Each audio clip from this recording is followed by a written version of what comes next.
வணக்கம் பவித்ரா. அதாவது ஜெர்மன் நாட்டில் உள்ள பிராங்க்ஃபர்ட் நகரில் இருந்து லூப்டான்சா ஏர்லைன்ஸ் பயணிகள் விமானம் தினமும் நள்ளிரவு 12 மணிக்கு சென்னைக்கு வந்துவிட்டு மீண்டும் அதே விமானம் அதிகாலை 1:50 மணிக்கு சென்னையிலிருந்து பிராங்க்ஃபர்ட் நகருக்கு புறப்பட்டு செல்லும்.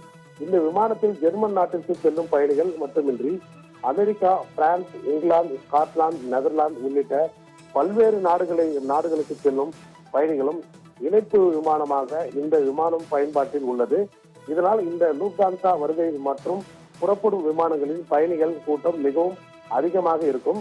இந்த நிலையில் நேற்று நள்ளிரவு பிராங்க்ஃபர்ட்டிலிருந்து சென்னை வரும் விமானமும் இன்று அதிகாலை சென்னையிலிருந்து பிராங்க்ஃபர்ட் செல்லும் விமானமும் ஆகிய 2 விமானங்கள் திடீரென ரத்து செய்யப்பட்டன. இதனால் German, America, London, Netherlands, France, Scotland செல்லும் சுமார் 300க்கும் மேற்பட்ட பயணிகள் சென்னையில் அவதி அடைந்து வருகின்றனர். ஜெர்மன் நாட்டில் லூப்டான்சா ஏர்லைன்ஸ் விமான நிறுவன ஊழியர்கள் ஊதிய உயர்வு, பணிச்சுமை குறைத்தல் உள்ளிட்ட சில கோரிக்கைகளை முன்வைத்து வலியுறுத்தி வருகின்றனர்.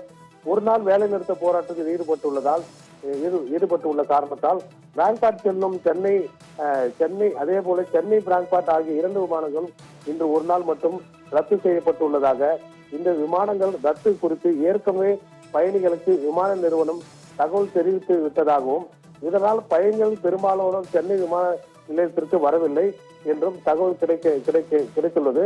அதே போல வெளியூர் பயணிகள் சிலர் வந்தவர்களுக்கு தங்குவதற்கும் தகுந்த ஏற்பாடுகளை செய்யப்பட்டன என்று சென்னை விமான நிலைய அதிகாரிகள் தரப்பில் தெரிவிக்கின்றனர்.